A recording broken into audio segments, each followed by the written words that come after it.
എൻ്റെ പ്രണയം ഭാഗം 71. മുത്തശ്ശി, മുത്തശ്ശ, അമ്മ അമ്മ ആലോചിക്കട്ടെ. അമ്മ ആലോചിച്ച് തീരുമാനം പറയും. എന്നിട്ട് അതുപോലെ നമുക്ക് ചെയ്യാം. നീ ഇപ്പോൾ സംഭവ സ്ഥലത്തേക്ക് പോകുന്നുണ്ടോ? അച്ഛൻ ചോദിച്ചു. ഇല്ല അച്ഛാ, ഇപ്പം ഞാൻ പോകുന്നില്ല.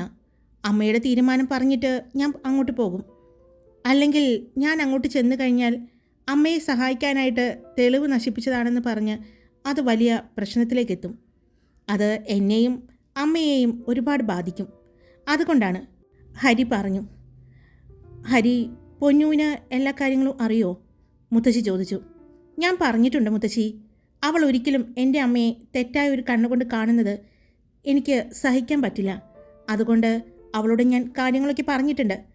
അവൾ എന്തിനും കൂടെയുണ്ടാകും എന്നുള്ള ഉറപ്പ് എനിക്കുണ്ട്. അവൾ മാത്രമല്ല, അവളുടെ ആ കൂട്ടുകാരും അവളുടെ സഹോദരന്മാരും കാണും. അവർ എൻ്റെ അമ്മയെ ഒരു മോശം രീതിയിൽ, ഒരു ഇഷ്ടക്കേടോടു കൂടി നോക്കുന്നത് എനിക്കിഷ്ടമല്ല. പിന്നെ അമ്മയും പറഞ്ഞിരുന്നു, എല്ലാവരും കൂടുമ്പോൾ ഇക്കാര്യം അമ്മ അവിടെ പറയുമെന്ന്. എല്ലാവരോടും അവരെല്ലാം അറിഞ്ഞിരിക്കണം. ബന്ധുക്കളാണ്, ഒന്നും മറച്ചു വയ്ക്കരുത് എന്ന് അമ്മയ്ക്ക് നിർബന്ധമായിരുന്നു. ഇനിയിപ്പോൾ അമ്മ തീരുമാനിക്കട്ടെ, അതുവരെ കാത്തിരിക്കാം എന്ന് പറഞ്ഞ് ഹരി വീണ്ടും എഴുന്നേറ്റ് മുകളിലേക്ക് ചെന്നു. അവൻ പടികൾ കയറി റൂമിലേക്ക് ചെല്ലുമ്പോൾ കണ്ടു, പൊന്നു കുളിയൊക്കെ കഴിഞ്ഞ് ടാറ്റു ചെയ്തിരിക്കുന്ന സ്ഥലത്ത് മരുന്ന് പുരട്ടുകയാണ്. ഹരിയേട്ടൻ വന്നോ? എന്നാ ഫ്രഷായിട്ട് വാ, പൊന്നു പറഞ്ഞതും ഹരി അവളുടെ അടുത്തേക്ക് ചെന്നു. അവൻ അവളെ തിരിച്ചു നിർത്തിക്കൊണ്ട് ആ മരുന്ന് അവളുടെ അവിടെ പുരട്ടിക്കൊടുത്തു. ഇനിയും മരുന്ന് പുരട്ടണമെന്ന് ഇല്ല, ഹരി പറഞ്ഞു. എന്തൊരു ഹരിയേട്ടാ, മുഖം വാടിയിരിക്കുന്നു. എന്തെങ്കിലും പ്രശ്നമുണ്ടോ? പൊന്നു ചോദിച്ചു. ഹരി പിന്നീട് നവീൻ വിളിച്ച് പറഞ്ഞ കാര്യങ്ങളെല്ലാം പറഞ്ഞു. ഇപ്പോൾ അച്ഛനോടും അമ്മയോടും എല്ലാം സംസാരിച്ചതും പറഞ്ഞു. അയ്യോ ഹരിയേട്ടാ, ആ അമ്മമാരെയും അവന്മാർ! പൊന്നുവിൻ്റെ ശബ്ദത്തിലെ പേടിയും മുഖത്തെ പേടിയും ഹരി തിരിച്ചറിഞ്ഞു. അവൻ അവളെ ചേർത്ത് പിടിച്ചു. പേടിക്കല്ലേ, പേടിക്കാൻ മാത്രം ഒന്നുമില്ല. എന്നാലും ഹരിയേട്ടാ, ആ അമ്മമാരെ കൂടി അവർ... അവളുടെ കണ്ണുകൾ നിറഞ്ഞു. അവളുടെ ശബ്ദമിടറി. പൊന്നു, കരയാതെ. നീ വിഷമിച്ചിരുന്ന എനിക്ക് സങ്കടാവും. ഞാൻ പറഞ്ഞിട്ടില്ലേ, ഞാൻ എന്ത് കാര്യങ്ങളും മറ്റാരോടും ഡിസ്കസ് ചെയ്തില്ലെങ്കിലും നിന്നോട് ഞാൻ ഡിസ്കസ് ചെയ്തിരിക്കും. അപ്പോൾ നീ ഇങ്ങനെ ഇമോഷണലായി കഴിഞ്ഞാൽ ഞാൻ എങ്ങനെയാണ് നിന്നോട് പറയുക? എനിക്കെങ്ങനെയാണ് നിന്നോട് കാര്യങ്ങളെല്ലാം തുറന്നു പറയാൻ തോന്നുന്നത്? ഹരി അല്പം ദേഷ്യത്തിൽ പറഞ്ഞു. ഹരിയേട്ടൻ പറഞ്ഞത് ശരിയാ, അവൾ മുഖം തുടച്ചുകൊണ്ട് പറഞ്ഞു. അമ്മ എപ്പോഴും ചെയ്യുന്നതെല്ലാം ന്യായമാണ്. പക്ഷേ അത് മറഞ്ഞിരുന്നു കൊണ്ടാണ് ചെയ്യുന്നത്. ഈ പ്രാവശ്യം അമ്മ മറഞ്ഞിരിക്കാതെ നേർക്ക് നേരെ വന്ന് ശിക്ഷ നടപ്പിലാക്കണം എന്നാണ് എൻ്റെ ആഗ്രഹം. അമ്മയ്ക്ക് എന്തിനും ഏതിനും കൂട്ടായിട്ട് ഞങ്ങളുണ്ടാവും. 100% അമ്മ എടുക്കുന്ന തീരുമാനം എന്താണെങ്കിലും കൂടെ നിൽക്കാൻ തന്നെയാണ് തീരുമാനം. പക്ഷേ ഒരു അഭിപ്രായം എന്നോട് ചോദിച്ചാൽ ഞാൻ ആ കുട്ടികൾക്ക്, ആ മരിച്ച 2 അമ്മമാർക്ക്, ഇപ്പോഴും ജീവനോടെ ഇരിക്കുന്ന ആ ഒരു അമ്മയ്ക്ക് വേണ്ടി, ആ അമ്മയുടെ ജീവന് വേണ്ടി പറയുകയാണ്. ഹരിയേട്ടനും അമ്മയും ജീവനോടെയുള്ള ആ അമ്മയുടെ കൂടെ നിൽക്കണം എന്നാണ് എൻ്റെ ആഗ്രഹം. അത് പൊന്നു പറയുമ്പോൾ അവളുടെ കണ്ണുകൾ നിറഞ്ഞൊഴുകുന്നത് കണ്ടതും ഹരി വേഗം 2 കൈകൾ കൊണ്ടും അവളുടെ മുഖം കൈക്കൊമ്പിളിലെടുത്തു. കരയരുത് പൊന്നു, നിന്നെ കരയിപ്പിക്കില്ല എന്ന് ഞാൻ ആഗ്രഹിച്ചിട്ടുണ്ടായിരുന്നു. നിന്റെ ഈ കണ്ണുകൾ നിറയ്ക്കില്ല എന്ന് ഞാൻ നിന്റെ അച്ഛനമ്മമാർക്ക് ഉറപ്പ് കൊടുത്തിട്ടുണ്ടായിരുന്നു പൊന്നു. എന്തിൻ്റെ പേരിലായിക്കോട്ടെ, കരയരുത്. അമ്മയുടെ തീരുമാനം അറിയിക്കും. അത് പോസിറ്റീവായിരിക്കും എന്ന് തന്നെയാണ് എനിക്ക് തോന്നുന്നത്. ശിവകാമി എല്ലാം ആലോചിച്ച് ചെയ്യൂ, എടുത്തു ചാടിയൊന്നും ചെയ്യില്ല. ആലോചിച്ച് ഒരു തീരുമാനം അമ്മ എടുത്തു കഴിഞ്ഞാൽ അമ്മ തല പോയാലും മാറ്റില്ല. ആ അമ്മയുടെ മകനായ ഈ ഹരിയും അങ്ങനെ തന്നെയാണ്. അവൻ പറഞ്ഞതും പൊന്നു അവനെ കെട്ടിപ്പിടിച്ചു. അവൻ അവളെയും കൊണ്ട് ബെഡിലേക്ക് വന്നു. അവളെ ബെഡിൽ കിടത്തിയിട്ട്, ഞാൻ ഫ്രഷായിട്ട് വരാം, ഒന്നും ആലോചിച്ച് വിഷമിക്കണ്ട കേട്ടോ, എല്ലാത്തിനും പരിഹാരം കാണാം. നിന്റെ ഹരിയേട്ടനുള്ളപ്പോൾ ഇങ്ങനെ വിഷമിച്ചിരിക്കരുത്, കേട്ടല്ലോ എന്ന് പറഞ്ഞ് അവളുടെ കവിളിൽ ഒന്ന് ചുംബിച്ചുകൊണ്ട് അവൻ ഫ്രഷ് ആവാനായി ബാത്റൂമിലേക്ക് പോയി. ഇതേ സമയം ഹരിയുടെ അച്ഛൻ്റെ നെഞ്ചിലേക്ക് ചേർന്നുകൊണ്ട് അമ്മ ആലോചനയിലാണ്. എന്താ ആമി ആലോചിക്കുന്നത്? എനിക്ക് ഒരു തീരുമാനത്തിലെത്താൻ പറ്റുന്നില്ല പ്രതാപേട്ടാ. ആര് പറഞ്ഞു? എൻ്റെ ആമിക്ക് പറ്റും. ഇത്രയും നാളും നീ ചെയ്തതുപോലെ തന്നെ എൻ്റെ ആമിക്ക് ഇതുകൂടി പറ്റും. നിന്റെ ഇഷ്ടത്തിനും തീരുമാനത്തിനും എല്ലാം കൂടെ നിന്നിട്ടേയുള്ളൂ ഞാൻ. നമ്മുടെ മകൻ വലുതായപ്പോൾ അവനും എൻ്റെ അച്ഛനും അമ്മയും അങ്ങനെ എല്ലാവരും തന്നെ. കാരണം നീ തെറ്റ് ചെയ്യില്ല, നീ തെറ്റായ ഒരു തീരുമാനം എടുക്കില്ല എന്നുള്ള 100% ഒരു വിശ്വാസം, അതായിരുന്നു അതിന് കാരണം. അതുകൊണ്ട് ഈ തീരുമാനവും ഞങ്ങൾ നിനക്ക് വിട്ടു തന്നിരിക്കുകയാണ്. നിന്റെ ഏത് തീരുമാനത്തോടു കൂടെയും ചേർന്ന് നിൽക്കും. ആരുമില്ലെങ്കിലും നിന്റെ ഈ പ്രതാപം ഉണ്ടാകും എന്ന് പറഞ്ഞ് അദ്ദേഹം അവരുടെ നെറ്റിയിൽ ഒന്ന് ചുംബിച്ചു. അതെ, നമുക്ക് പ്രായമായിട്ട് വരികയാണ്. മകൻ്റെ വിവാഹം കഴിഞ്ഞു. മിക്കവാറും അവൻ എൻ്റെ മകനായതുകൊണ്ട് പറയുകയില്ല കേട്ടോ. പെട്ടെന്ന് തന്നെ ഒരു പ്രമോഷൻ പ്രതീക്ഷിക്കാം. അപ്പോഴും എൻ്റെ ഈ നെഞ്ചിലെ കിടപ്പ് എൻ്റെ ഭാര്യയ്ക്ക് നിർത്താനായിട്ടില്ല അല്ലേ? ഹരിയുടെ അച്ഛൻ പറയുമ്പോൾ അമ്മയുടെ മുഖം ചുവന്നു തൊടുത്തു. എത്ര വലിയ പ്രശ്നങ്ങൾ വന്നാലും രാത്രി എൻ്റെ പ്രതാപേട്ടൻ്റെ ഈ നെഞ്ചിൽ ഇങ്ങനെ തലവെച്ച് കിടക്കുമ്പോൾ എനിക്ക് വല്ലാത്തൊരു ആശ്വാസമാണ്. രാവിലെ ഞാൻ എഴുന്നേൽക്കുമ്പോൾ എനിക്ക് അതിനുള്ളൊരു മറുപടിയും കിട്ടിയിരിക്കും. ഇവിടെ ഇരുന്ന് ഒരാൾ പറഞ്ഞു തരുന്നത് പോലെയാ എന്ന് പറഞ്ഞ് അച്ഛൻ്റെ നെഞ്ചിൽ തൊട്ടുകൊണ്ട് അമ്മ പറഞ്ഞു. ആ ഒരു തീരുമാനം കേൾക്കാൻ വേണ്ടി കാതോർത്തിരിക്കുകയാണ് ഞാൻ. അവർ പറഞ്ഞതും വീണ്ടും ഹരിയുടെ അച്ഛൻ ഒന്നുകൂടി അവനെ നെഞ്ചിലേക്ക് ചേർത്ത് പിടിച്ചു. ഈ പ്രായത്തിലും പ്രണയം നഷ്ടപ്പെടാത്ത രണ്ടുപേർ.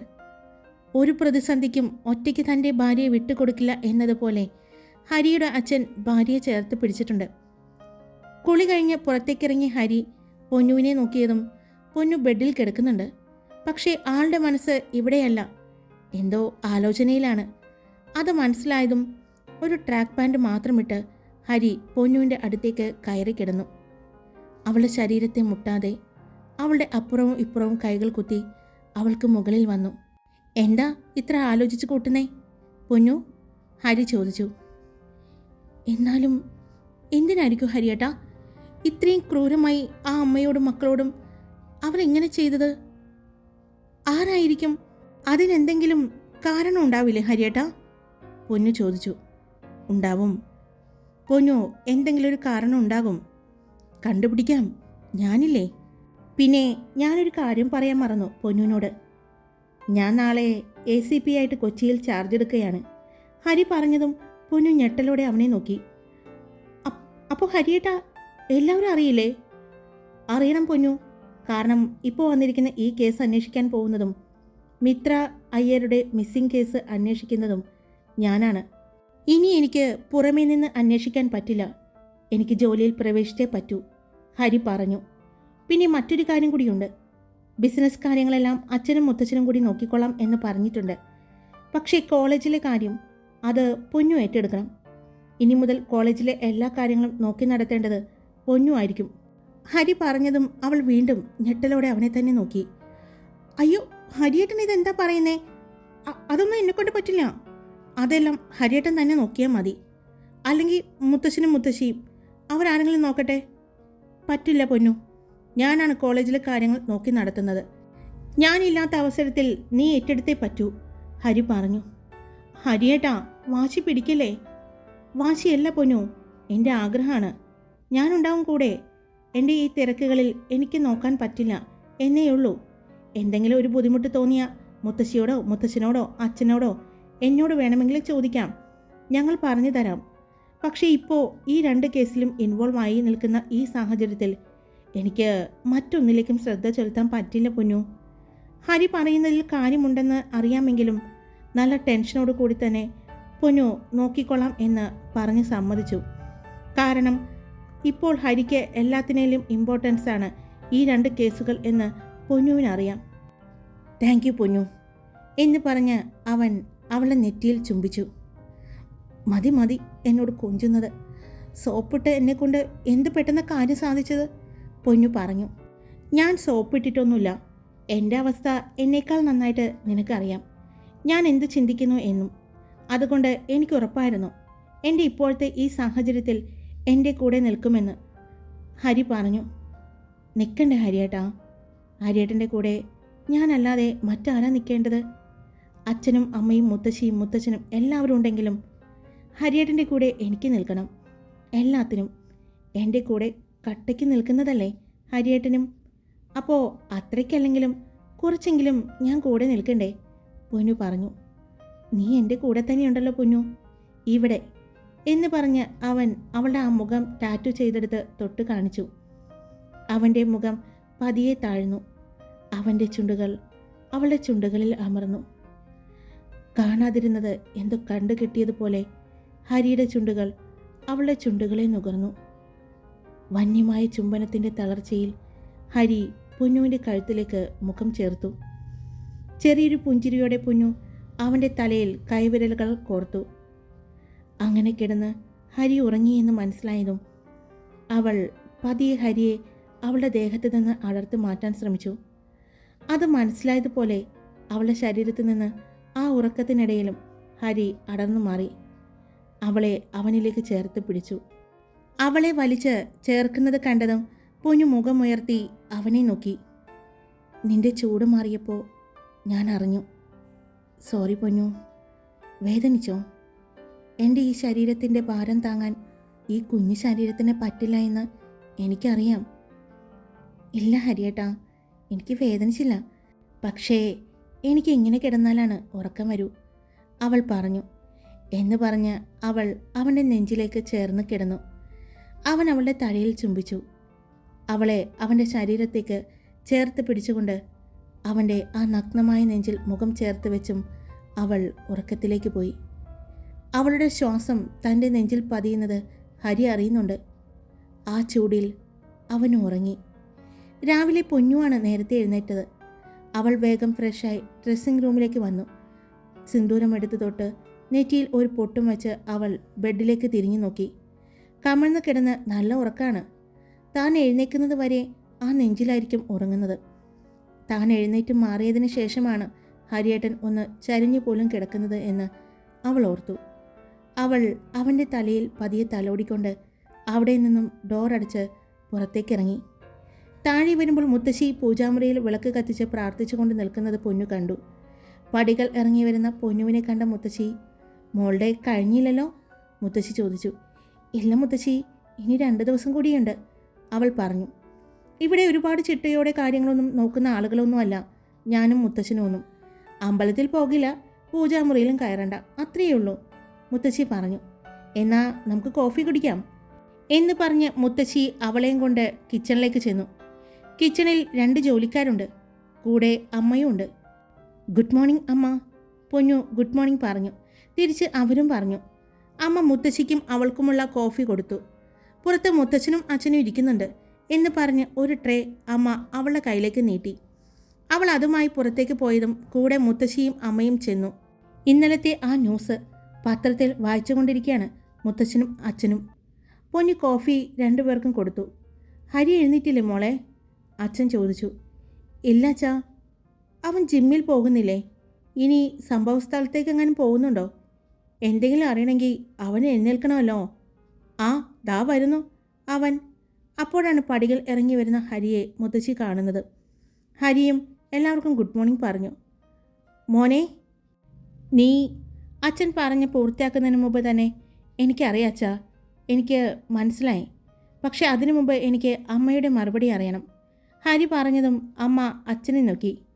അച്ഛൻ 2 കണ്ണും ചിമ്മി കാണിച്ചു. പറയാൻ കണ്ണുകൾ കൊണ്ട് അനുവാദവും കൊടുത്തു. ഹരി ആ മരിച്ച 2 അമ്മമാരുടെയും ഇനി ബാക്കിയുള്ള ഒരു അമ്മയുടെയും ആ കേസ് ഞാൻ ഏറ്റെടുക്കുകയാണ്. ഹരിയുടെ അമ്മ പറഞ്ഞതും, അമ്മ അതിൽ ഒരു തിരുത്തുണ്ട്. ആ കേസ് മാത്രം അമ്മ ഏറ്റെടുത്താൽ പോരാ, ആ 3 പെൺകുട്ടികളുടെ കേസ് കൂടി ഇതിൽ ഇൻക്ലൂഡാണ്. അറിയാം ഹരി, ആ കേസ് നിൻ്റെ അമ്മ ഏറ്റെടുക്കുകയാണ്. ഇന്ന് 12 മണിക്ക് ഞാനൊരു വാർത്താ സമ്മേളനം വിളിച്ചതായിട്ട് എൻ്റെ സ്റ്റാഫ് എല്ലാ ചാനലുകളിലും സോഷ്യൽ മീഡിയയിലും അറിയിച്ചിട്ടുണ്ട്.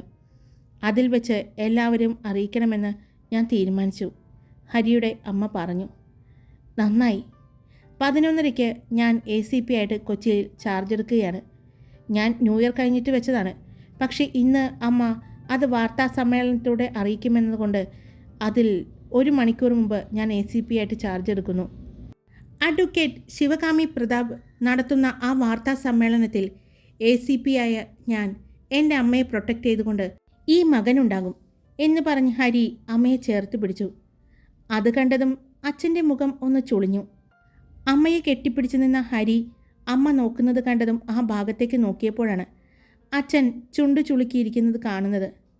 തൻ്റെ ഇഷ്ടപ്പെട്ട സാധനം തൻ്റെ അനുവാദം ചോദിക്കാതെ മറ്റൊരാൾ എടുക്കുമ്പോൾ ഉണ്ടാകുന്ന ഒരു കുഞ്ഞിൻ്റെ മുഖഭാവമായിരുന്നു അപ്പോൾ അച്ഛനെ കണ്ടപ്പോൾ ഹരിക്ക് തോന്നിയത്. അത് കണ്ടതും ഹരിക്ക് ചിരി വന്നു. എന്താ മോനെ ചിരിക്കുന്നത്? ഹരി ചിരിക്കുന്നത് കണ്ടതും മുത്തശ്ശിയും മുത്തശ്ശനും ചോദിച്ചു. അങ്ങോട്ട് നോക്ക്, മുത്തശ്ശൻ്റെയും മുത്തശ്ശിയുടെയും മകന് തീരെ കുശുമ്പില്ല. ഞാൻ എൻ്റെ അമ്മയെ ചേർത്ത് പിടിച്ചപ്പോൾ ആ മുഖം ഇരിക്കുന്നത് നോക്കി. എല്ലാവരും അച്ഛനെ നോക്കി. അച്ഛൻ എല്ലാവരെയും നോക്കി ചിരിച്ചു. എന്താ ചിരി? ഇത്രയും നേരം എന്നെ അരച്ചു കലക്കി കുടിക്കാനുള്ള ദേഷ്യം ഉണ്ടായിരുന്നു ആ മുഖത്ത്. ഒന്നുമില്ലെങ്കിലും ഞാൻ കെട്ടിപ്പിടിച്ചത് എൻ്റെ അമ്മയല്ലേ, ഇതിന് മാത്രം കുശുമ്പുണ്ടാകുന്നത് എന്തിനാ? ഹരി അച്ഛനോട് ചോദിച്ചു. നിനക്കറിയില്ല ഹരി, ഈ വീട്ടിലെ എല്ലാവരും അങ്ങനെ തന്നെയാ. നിന്റെ മുത്തച്ഛനും അങ്ങനെ തന്നെയാ. നിനക്ക് ഒരു കുഞ്ഞുവാവ വന്നു കഴിഞ്ഞാൽ അതും ഇങ്ങനെയൊക്കെ തന്നെയായിരിക്കും. പക്ഷെ മോനെ ഹരി, ഒരു കണക്കിന് നല്ലതാ. ഞാൻ നിന്റെ മുത്തശ്ശിയെ സ്നേഹിച്ചു, ഇങ്ങനെ ചേർത്ത് പിടിക്കുന്നില്ലേ? അതുപോലെ നിന്റെ അച്ഛൻ അമ്മയെ സ്നേഹിച്ച് ചേർത്ത് പിടിക്കുന്നില്ലേ? അത് കണ്ടു വളർന്ന നിനക്കും നിന്റെ ഭാര്യയെ ചേർത്ത് പിടിക്കാനും എങ്ങനെ സ്നേഹിക്കണം എന്നും ആരും പറയാതെ തന്നെ അറിയാൻ പറ്റും. ഞങ്ങൾ ഞങ്ങളുടെ ഭാര്യമാർക്ക് കൊടുക്കുന്ന ബഹുമാനവും പരിഗണന, സ്നേഹം അത് കണ്ടു വളർന്ന നീ നിന്റെ പെണ്ണിനും കൊടുക്കുന്നുണ്ട്. ദേ ഇതുപോലെ. അത് ഞങ്ങൾക്ക് മനസ്സിലാവുന്നുണ്ട്. പ്രണയം കൗമാര കാലഘട്ടത്തിൽ മാത്രം പോരാ, വാർദ്ധക്യത്തിലും പ്രണയം ഉണ്ടാകണം. എന്നാലാണ് ജീവിതം ആസ്വദിക്കാൻ പറ്റൂ, മടുപ്പ് തോന്നാതെ ജീവിക്കാൻ തോന്നൂ. അതാണിപ്പോൾ ഞങ്ങൾ ഫോളോ ചെയ്യുന്ന മെത്തേഡ്. അതുകൊണ്ട് ഇപ്പോൾ നീ കണ്ടില്ലേ, നിന്റെ അമ്മയ്ക്ക് ഒരു പ്രതിസന്ധി വന്നപ്പോൾ നിന്റെ അച്ഛൻ എത്ര നന്നായിട്ടാണ് നിന്റെ അമ്മയെ കെയർ ചെയ്യുന്നത്. നീ ഇല്ലെങ്കിലും ഈ ഞാനില്ലെങ്കിലും മുത്തശ്ശി ഇല്ലെങ്കിലും ആരുമില്ലെങ്കിലും നിന്റെ അമ്മയ്ക്ക് കൂട്ടായിട്ട് നിന്റെ അച്ഛൻ എപ്പോഴും ഉണ്ടാകും. അത് തെറ്റാണെങ്കിലും ശരിയാണെങ്കിലും നിന്റെ അമ്മയുടെ കൂടെ തന്നെ എപ്പോഴും അച്ഛനുണ്ടാകും. അത് നിന്റെ അച്ഛൻ അവൾക്ക് കൊടുക്കുന്ന സ്നേഹമാണ്, പരിഗണനയാണ്. അതാണ് അവളും തിരിച്ച് പ്രകടിപ്പിക്കുന്നത്, മുത്തശ്ശൻ പറഞ്ഞു. ഹായ്, എല്ലാവരും സുഖമായിട്ടിരിക്കുന്നോ?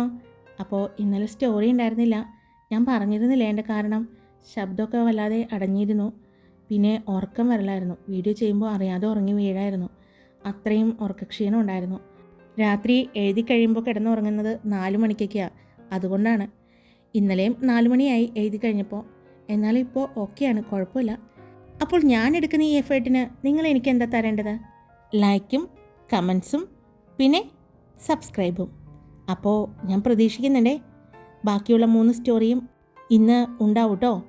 അപ്പോൾ ഇഷ്ടപ്പെട്ട ലൈക്ക് ചെയ്യുക, കമൻറ്റ് ചെയ്യുക, സബ്സ്ക്രൈബ് ചെയ്ത് കേൾക്കുന്നവരുണ്ടെങ്കിൽ സബ്സ്ക്രൈബ് ചെയ്ത് സപ്പോർട്ട് ചെയ്യുക. Love you all. It's me Karthika.